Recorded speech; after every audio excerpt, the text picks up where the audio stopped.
الحمدللہ رب العالمین والصلاة والسلام علی رسولہ الامین اما بعد اعوذ باللہ من الشیطان الرجیم بسم اللہ الرحمن الرحیم انا انزلناہ فی لیلۃ القدر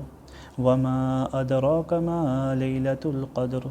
لیلۃ القدر خیر من الف شہر تنزل الملائكة والروح فيها بإذن ربهم من كل أمر سلام هي حتى مطلع الفجر صدق الله العظيم ربي اشرح لي صدري ويسر لي أمري واحلل عقدة من لساني يفقهوا قولي ربي زدني علما اللهم أرنا الحق حقا وارزقنا اتباعه وأرنا الباطل باطلا وارزقنا اجتنابه اللهم انصر من نصر دين محمد صلى الله عليه وسلم وجعلنا منهم واخذل من خذل دين محمد صلى الله عليه وسلم ولا تجعلنا منهم آمین یا رب العالمین۔ آج انشاءاللہ سورہ قدر پڑھیں گے۔ سورہ قدر جو ہے یہ کلام پاک کی سیکوینس کے اعتبار سے 97 سورت ہے، ایک مکی سورت ہے جس میں 5 آیتیں اور ایک رکوع ہے۔ سب سے پہلے شان نزول ابن ابی حاتم اور ابن جریر سے روایت ہے، اور حضرت مجاہد رحمۃ اللہ علیہ سے روایت کرتے ہیں کہ اللہ کے نبی صلی اللہ علیہ وسلم نے ایک بار صحابہ اکرام کے سامنے بنی اسرائیل کے کسی مجاہد یا کسی عابد کا تذکرہ کیا جس نے 1000 مہینے تک مسلسل اللہ کے دین میں جد و جہد کی، دن بھر جہاد میں رہتا اور رات بھر قیام کرتا۔ تو صحابہ اس کی بات سن کے بہت ان کے دلوں میں ایک عجیب سی کیفیت پیدا ہو گئی کہ اتنی زیادہ تو عمریں ہماری نسل میں ہوتی نہیں ہیں، ہم کیسے اس مقام تک پہنچ سکتے ہیں۔ اس پر اللہ سبحانہ و تعالی نے یہ صورت نازل فرمائی اور اس امت کی فضیلت سامنے کی اور اس رات کی برکات صحابہ اکرام تک پہنچائی۔ گراسلی اس پوری کی پوری صورت میں اللہ سبحانہ و تعالی بس ایک رات کا تعارف کرا رہے ہیں۔ کلام پاک میں اللہ سبحانہ و تعالی نے بہت سی چیزوں کی فضیلتیں بتائی ہیں، بہت سی چیزوں کی امپورٹنس بتائی ہیں، بہت سے اعمال کے برکات انسان تک پہنچائے ہیں، لیکن یہ ایک واحد صورت ہے جو پوری کی پوری صورت بس اس چیز پر ایمفیسائز کرتی ہے کہ ایک رات لیلۃ القدر کتنی برکت والی ہے اور کتنی شان والی ہے، اور جو انسان اس کو حاصل کر لے گا وہ کتنا صاحب قدر بن سکتا ہے۔ مختصر سی صورت ہے، چھوٹی چھوٹی 5 آیتیں ہیں۔ اللہ سبحانہ و تعالی اس انداز میں فرماتے ہیں، بسم اللہ الرحمن الرحیم، شروع اللہ کے نام سے جو بڑے مہربان نہایت رحم والے ہیں۔ انا انزلناہ فی لیلۃ القدر، بے شک ہم نے اس کو اتارا یعنی قرآن پاک کو شب قدر کی رات میں، لیلۃ القدر میں۔ وما ادراک ما لیلۃ القدر، اور تم کو نہیں معلوم کہ شب قدر کیا ہے۔ لیلۃ القدر خیر من الف شہر، شب قدر 1000 مہینوں سے بہتر ہے۔ تنزل الملائکۃ والروح فیہا بإذن ربہم من کل امر، اترتے ہیں اس میں فرشتے اور روح یعنی جبرائیل علیہ السلام اپنے رب کے حکم سے ہر کام کو لے کر۔ سلام ہی حتی مطلع الفجر،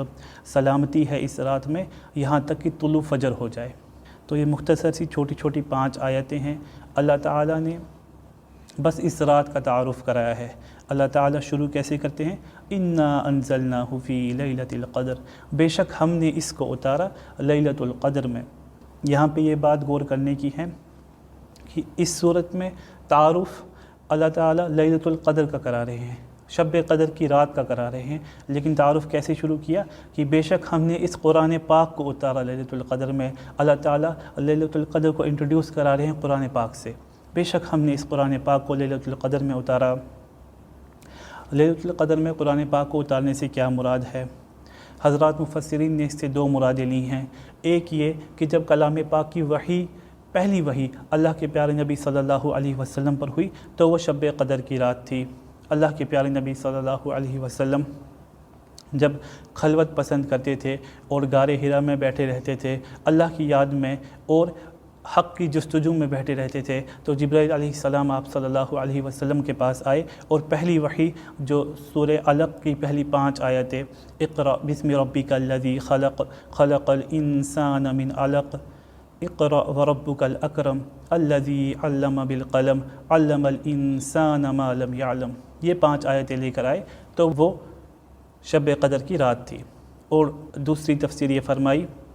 کہ اللہ سبحانہ و تعالی نے پورا کا پورا کلام پاک لوح محفوظ میں سنبھال کر رکھا ہے، محفوظ رکھا ہے۔ اللہ تعالیٰ کلام پاک میں فرماتے ہیں فی لوح محفوظ، قرآن پاک کے متعلق کہ اس کو ہم نے لوح محفوظ میں حفاظت سے رکھا ہے۔ وہاں سے ساتوں آسمانوں سے اللہ سبحانہ و تعالی نے اس کلام پاک کو اتارا پہلے آسمان پر بیت العزہ پر، اور پھر وہاں سے اللہ سبحانہ و تعالی نے اس کلام پاک کو اس دنیا میں اتارا، اللہ کے نبی صلی اللہ علیہ وسلم کے قلب اطہر پر اتارا، اور یہ 23 سال تک تدریجاً اتارا، آہستہ آہستہ گریجولی اتارا۔ جو اللہ تعالیٰ نے لوح محفوظ سے اس کو بیت العزہ پر اتارا وہ بھی شب قدر کے وقت ہوا۔ تو اللہ سبحانہ و تعالیٰ دونوں مناسبت سے کہہ رہے ہیں انا انزلناہ فی لیلۃ القدر، بے شک ہم نے اس کلام پاک کو اتارا لوح محفوظ سے بیت العزہ پر، اور بیت العزہ سے پہلی وحی جب دنیا میں اتاری گئی تو لیلۃ القدر میں اتاری گئی۔ اللہ سبحانہ و تعالیٰ نے اس رات کا تعارف قدر کے نام سے کروایا، لیلۃ القدر کہا اس کو۔ حضرات مفسرین نے اس کا ترجمہ اس طریقے سے کیا کہ قدر کے معنی عظمت اور شرف کے آتے ہیں۔ پہلے تو اس رات کا تعارف کی بہت ہی قدر اور شرف والی، یعنی بہت ہی فضیلت والی رات ہے، بہت ہی زیادہ امپورٹنٹ رات ہے۔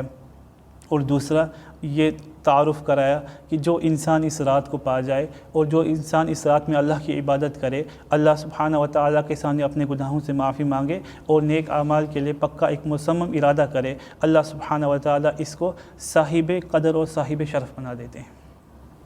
اور دوسری بات جو اس قدر کے معنی میں لی گئی وہ یہ کہ اس قدر سے مراد تقدیر اور حکم کے ہے۔ تو اللہ سبحانہ و تعالیٰ نے جو بھی تقدیری، جو ازلی تقدیر ہے، اس کے جو فیصلے ہیں ان کا جو حصہ اس کیلنڈر ایئر میں ہونا ہے دنیا پر، اللہ سبحانہ و تعالیٰ وہ فیصلے فرما دیتے ہیں، اور وہ فیصلے فرما کر فرشتوں کے حوالے کر دیتے ہیں۔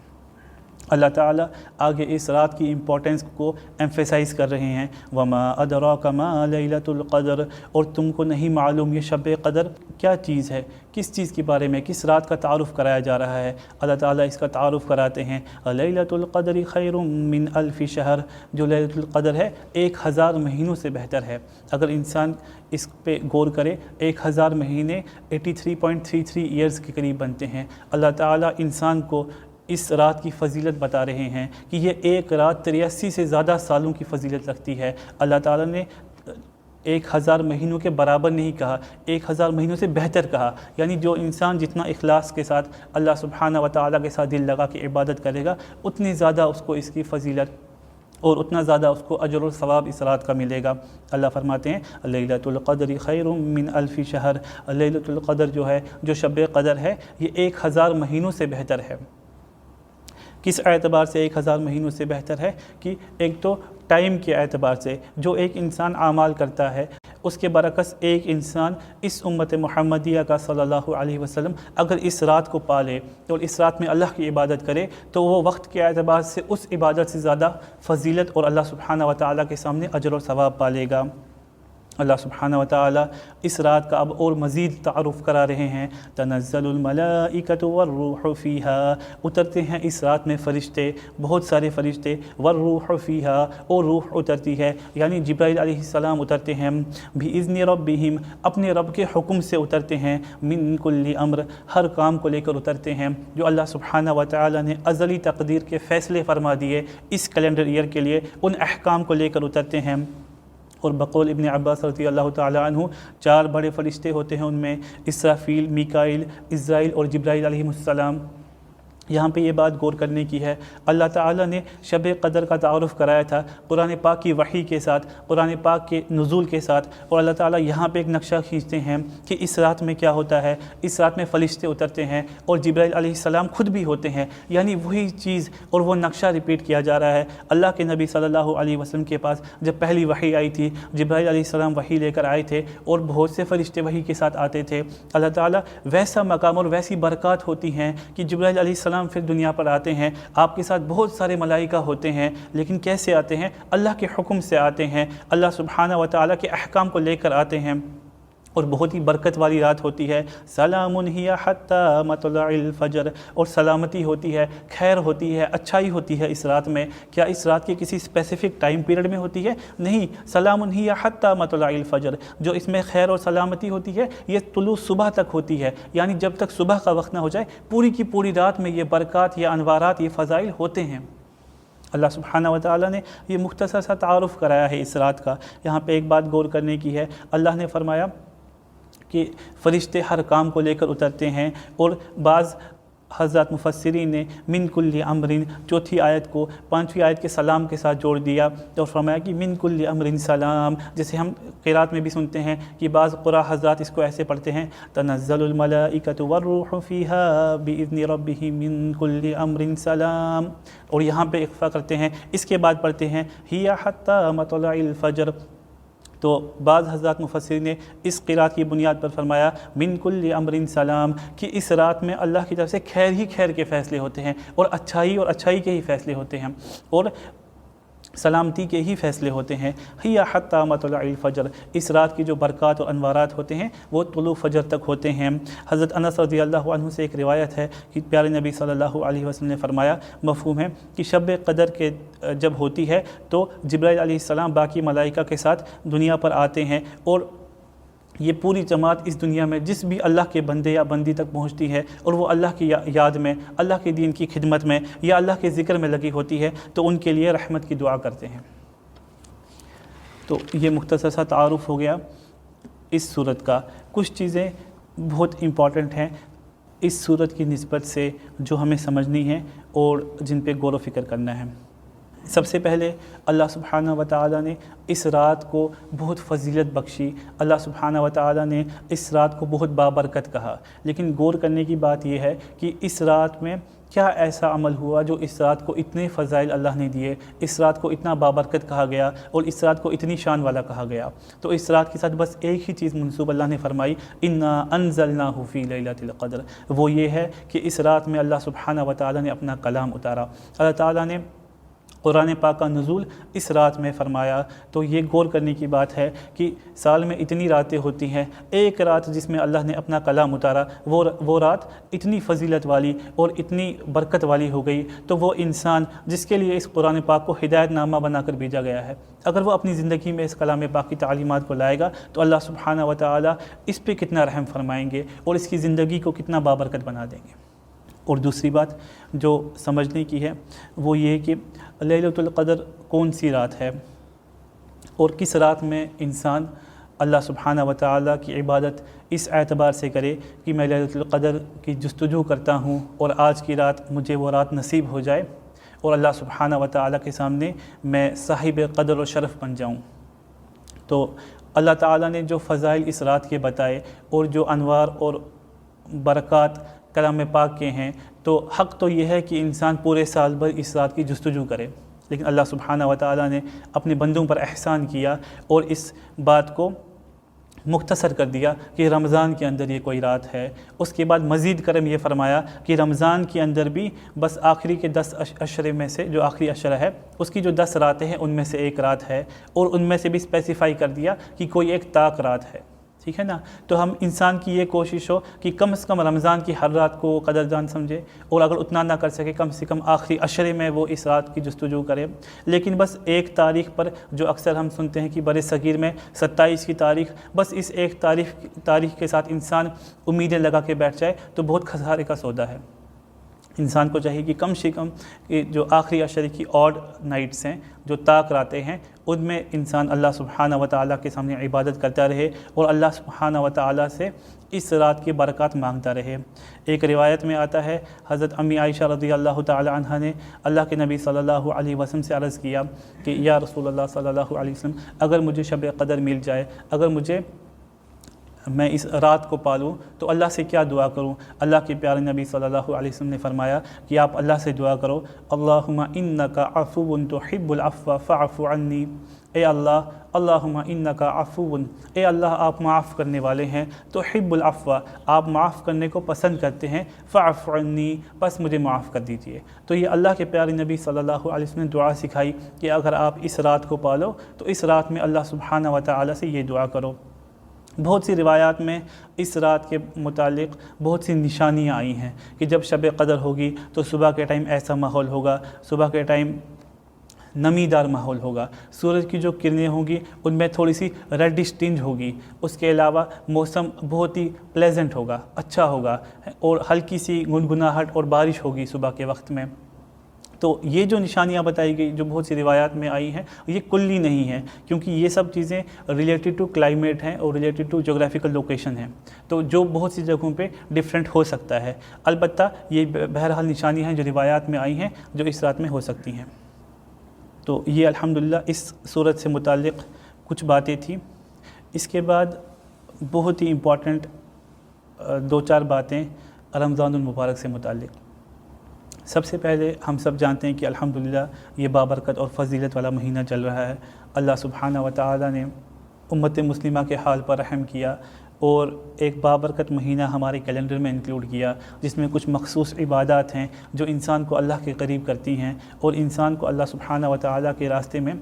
جد و جہد کرواتی ہیں تاکہ انسان کا اللہ سبحانہ و تعالی سے تعلق مضبوط ہو۔ 2-3 باتیں اس مہینے کے متعلق ہم سمجھیں، اس کے بعد 3 اعمال کرنے کے اور 3 امپورٹنٹ اوقات اس مہینے کے اندر جن کی ہم جستجو کریں۔ سب سے پہلے اللہ سبحانہ و تعالی نے جب اس پاک اور بابرکت مہینے کا تعارف کلام پاک میں کروایا تو اللہ تعالی نے اس مہینے کا تعارف قرآن پاک سے کروایا۔ شہر رمضان الذی انزل فیہ القرآن، کہ رمضان کا مہینہ وہ پاک مہینہ جس میں ہم نے قرآن پاک کو اتارا، اور ابھی ہم پڑھ چکے جب اللہ سبحانہ و تعالی نے قرآن پاک کا تعارف کرایا تو کیسے کرایا؟ انا انزلناہ فی لیلۃ القدر، کہ بے شک ہم نے اس کو اتارا لیلۃ القدر میں، یعنی رمضان کے مہینے میں جو ایک بابرکت رات ہے۔ تو اللہ سبحانہ و تعالی نے رمضان کے مہینے کو، اس بابرکت مہینے کو اور کلام پاک کو ایک انٹرکنیکٹڈ اعتبار سے کلام پاک میں تعارف کرایا ہے۔ ایک اور بات سمجھنے کی ہے، اللہ تعالیٰ نے جہاں قرآن پاک کو انٹروڈیوس کرایا سورہ بقرہ میں بالکل شروع میں، تو اللہ تعالیٰ نے اس طریقے سے کرایا الف لام میم، حروف مقطعات، ذالک الکتاب لا ریب فیہ ھدی للمتقین، یہ وہ کتاب ہے لا ریب فیہ جس میں ایک ذرہ برابر بھی شک نہیں ہے، ھدی للمتقین، یہ ہدایت نامہ ہے، یہ راہ راست دکھاتی ہے، یہ کامیابی کا راستہ دکھاتی ہے کن لوگوں کو؟ المتقین، اللہ سے ڈرنے والوں کو، تقوی اختیار کرنے والوں کو۔ اور وہاں اللہ سبحانہ و تعالی نے جب رمضان کے روزوں کا ذکر فرمایا تو اللہ سبحانہ و تعالی نے کچھ اس طریقے سے فرمایا، یا ایھا الذین آمنوا کتب علیکم الصیام کما کتب علی الذین من قبلکم لعلکم تتقون، اے ایمان والو کتب علیکم الصیام، تم پر روزے فرض کیے گئے ہیں، کما کتب علی الذین من قبلکم، اس طریقے سے جس طریقے سے تمہارے پہلے لوگوں پہ روزے فرض کیے گئے تھے۔ لیکن کس لیے؟ روزہ رکھنے سے کیا ہوگا؟ اس عبادت کے کرنے سے کیا ہوگا؟ لعلکم تتقون، تاکہ تم تقوی اختیار کر لو۔ غور کرنے کی بات ہے، اللہ تعالیٰ فرما رہے ہیں کہ روزہ رکھنے سے تقوی اختیار ہوگا، روزہ رکھنے سے تم متقی بن جاؤ گے، اور وہاں فرما رہے ہیں کہ کلام پاک کی ہدایت وہی حاصل کرے گا جو متقی ہوگا۔ تو اللہ سبحانہ و تعالیٰ نے اس رمضان کے مہینے کو اور اس کلام پاک کی ہدایت کو آپس میں انٹر کنیکٹ کر دیا ہے اور جوڑ کر کلام پاک میں بیان کیا ہے۔ اور اس کے علاوہ اس مہینے میں جو بھی اسلاف گزرے ہیں ان کا زیادہ سے زیادہ وقت قرآن پاک کے ساتھ گزرتا تھا، زیادہ سے زیادہ وقت اس کلام پاک کے پڑھنے میں، سمجھنے میں اور اسی کی درس و تدریس میں گزرتا تھا۔ چونکہ اللہ سبحانہ و تعالی نے یہ تعارف اس اعتبار سے کروایا ہے اور یہ مقدس مہینہ الحمدللہ ہمارے پاس آیا ہے، تو ہماری بھی یہی کوشش رہنی چاہیے کہ ہم زیادہ سے زیادہ وقت اس مہینے میں کلام پاک کو دیں۔ 3 امپورٹنٹ چیزیں اور 3 امپورٹنٹ اعمال جن پہ غور کرنے کی ضرورت ہے، خاص کر ہمارے ایج گروپ میں، کہ ہم اور اس وقت میں، اس زمانے میں کہ دنیاوی کاروبار میں اور دنیاوی کام کاج میں، اپنی پڑھائی میں ہم لگے ہوئے ہیں، لیکن کم سے کم رمضان کے اعتبار سے 3 چیزوں پہ انسان کو غور و فکر کرنے کی اور 3 اعمال پہ انسان کو زیادہ کنسنٹریٹ کرنے کی ضرورت ہے۔ سب سے پہلے رمضان اور روزے کا مقصد کیا ہے؟ یہ انسان کو ایک اچھے اعتبار سے، احسن اعتبار سے انسان کے لائف سٹائل کو چینج کرنے کے لیے آتا ہے۔ دیکھیے رمضان سے پہلے جو زندگی کی ترتیب ہوتی ہے وہ ہر کسی کی مختلف ہوتی ہے، کوئی 11 بجے اٹھ رہا ہے، کوئی 9 بجے اٹھ رہا ہے، کوئی 7 بجے اٹھ رہا ہے، کوئی صبح فجر کے وقت اٹھ رہا ہے، اپنی دنیاوی کام کر رہے ہیں، نمازوں کی پابندی کر رہے ہیں یا نہیں کر رہے ہیں، جس بھی اعتبار سے، لیکن جب رمضان آتا ہے تو الحمدللہ ہر ایمان والا صبح سحری پہ اٹھتا ہے، فجر کی پابندی کرتا ہے، روزہ رکھتا ہے، اور گراسلی جو بھی انسان کھلے اعتبار سے جو فاحش اور غلط کام کرتا تھا، مطلب کمزور سے کمزور ایمان والا بھی ان گناہوں سے بچنے کی کوشش کرتا ہے۔ تو اگر انسان اسی رمضان کی اس تربیت کو اپنی زندگی میں مستقل طور پر لانے کی کوشش کرے کہ جو یہ لائف سٹائل چینج کرنے کے لیے 1 مہینہ اللہ سبحانہ و تعالیٰ نے دیا، شیاطین کو بند کر دیا، اور انسان کے سامنے صرف ایک دشمن رہ گیا، اس کی نفس، اس کو دبا کر انسان اپنا لائف سٹائل موڈیفائی کرتا ہے اور اپنی زندگی کی پرائیورٹی کس کو بناتا ہے کہ بس نمازوں کی پابندی ہو، کوئی ایسا عمل نہ ہو جائے جس سے میرا روزہ خراب ہو جائے، جس سے اللہ ناراض ہو جائیں۔ اگر اسی عمل کو وہ مستقل طور پر اور اپنی زندگی میں لانے کی کوشش کرے تو بعد کے 11 مہینے بھی انشاءاللہ وہ اچھے اور ایمان والے ہونے کی نسبت سے احسن اعتبار سے گزار سکتا ہے۔ تو اس کے لیے بنیادی چیز کیا ہے کہ جیسے رمضان میں ہم گناہوں سے بچنے کی کوشش کرتے ہیں، انسان کو یہ چاہیے کہ سب سے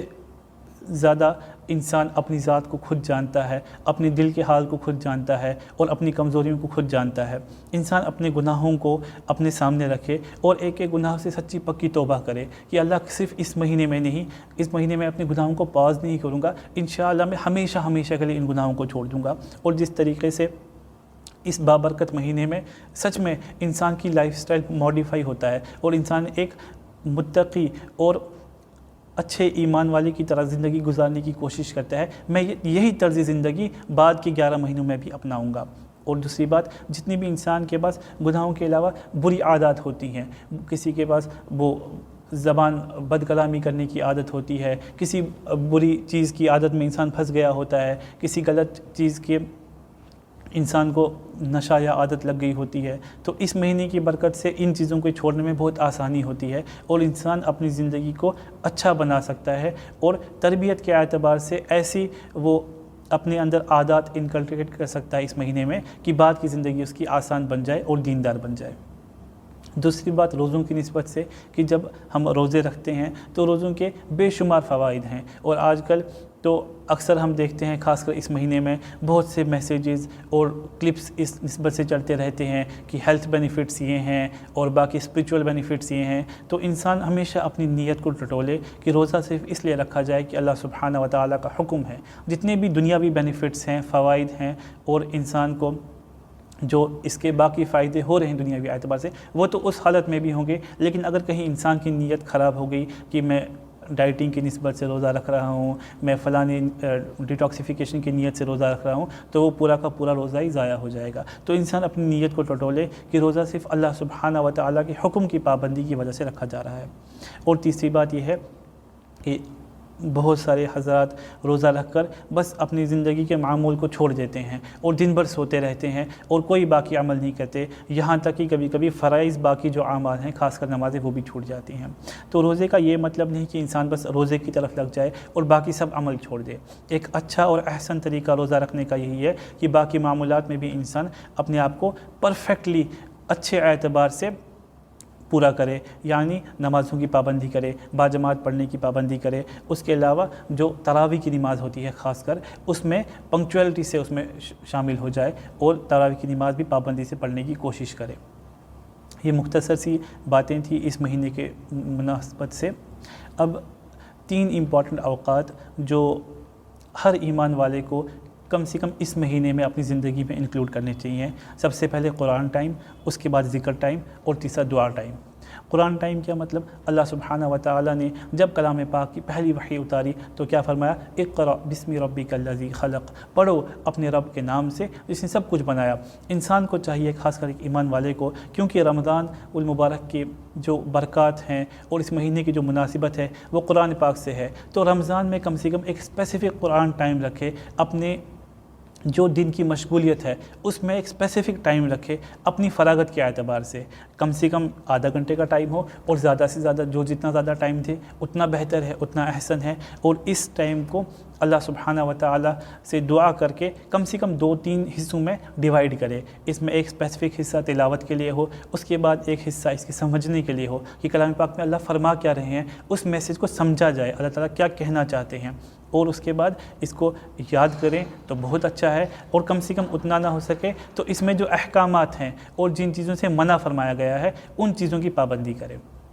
تو سب سے پہلا قرآن ٹائم آ گیا. کوشش کریں گے کہ ہر ساتھی ایک اسپیسیفک ٹائم رکھے, اور ایسا نہیں ہے کہ جب وقت ملے گا پڑھ لیں, وہ اس لیے کہ ایسا جب انسان کرتا ہے تو پھر ہر دن ڈیلے کرتا جاتا ہے, یہاں تک کہ دن نکل جاتا ہے. ایک اسپیسیفک ٹائم جب بھی انسان اپنے آپ کو فریش محسوس کرے, جس طرح دنیا میں کسی کام میں ہم اگر اپنی اچھی پرفارمنس چاہتے ہیں تو ہم اس وقت میں کرنے کی کوشش کرتے ہیں جب ہم بالکل مائنڈ ہمارا فریش ہو اور اچھے اور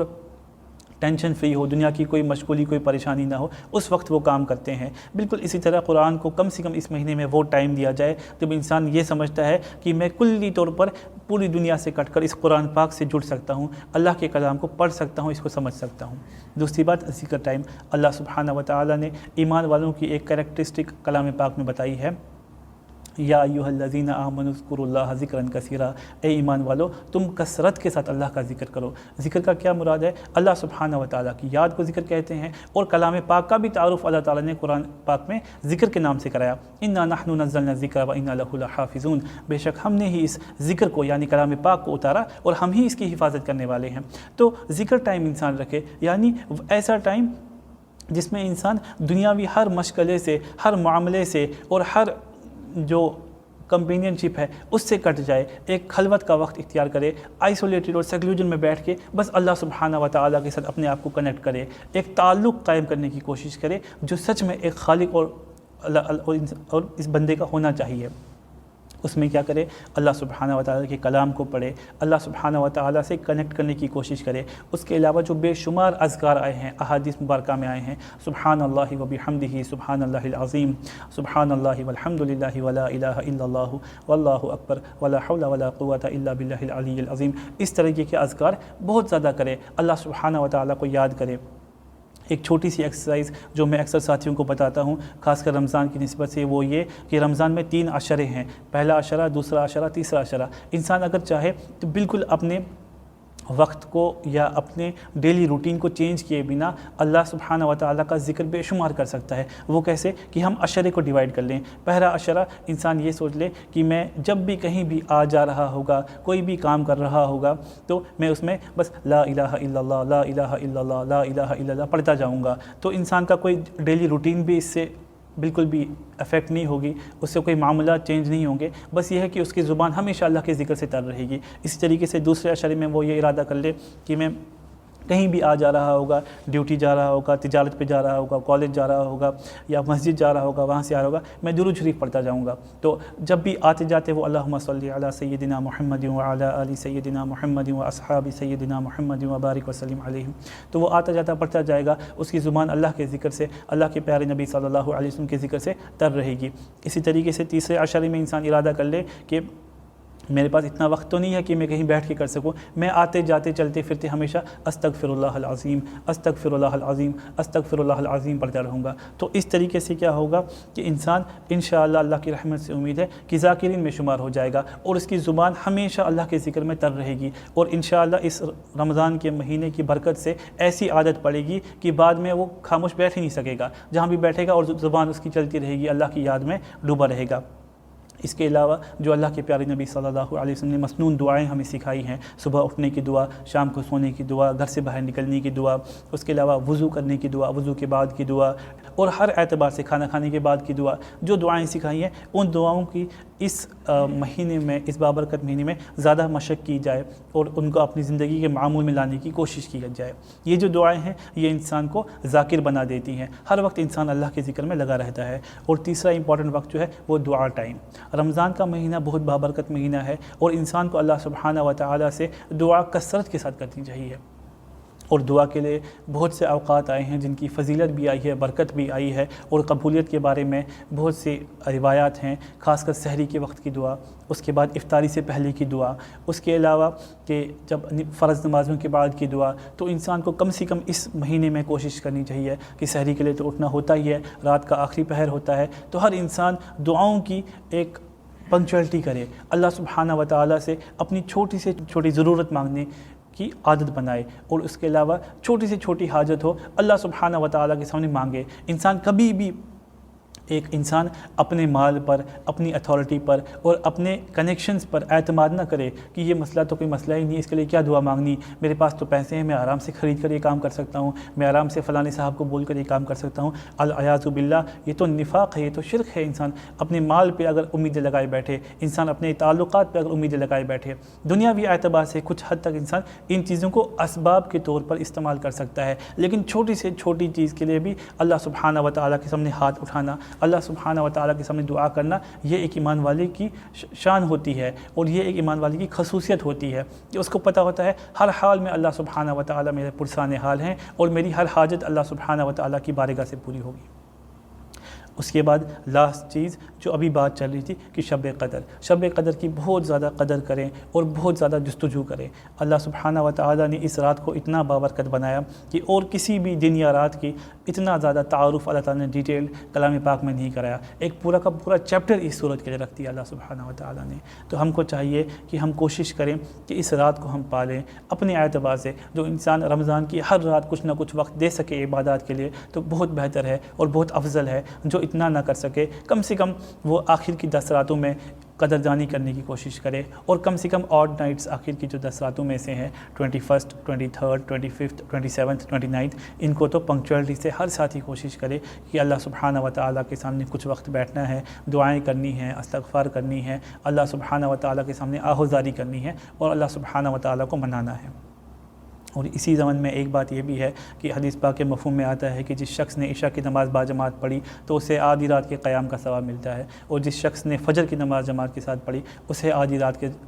ثواب ملتا ہے۔ تو اس لیے کوشش کریں کہ کم سے کم نمازوں کی پابندی باجماعت ہو۔ اس سے کیا ہوگا کہ انشاءاللہ اللہ کی رحمت سے امید ہے کہ اگر کوئی کوتاہی ہمارے سے ہو جائے تو انشاءاللہ ان برکات اور ان ثواب سے وہ پوری ہو جائے گی۔ اللہ تعالی ہم سب کو کہنے سننے صدا عمل کی توفیق عطا فرمائے، ماہ رمضان کی قدردانی کی توفیق نصیب فرمائے۔ اللہ تعالی اپنی دین کی خدمت کے لیے ہمیں قبول فرمائے۔ سبحان اللہ و بحمدہ، سبحانک اللہم و بحمدک، نشہد ان لا الہ الا انت، نستغفرک و نتوب الیک۔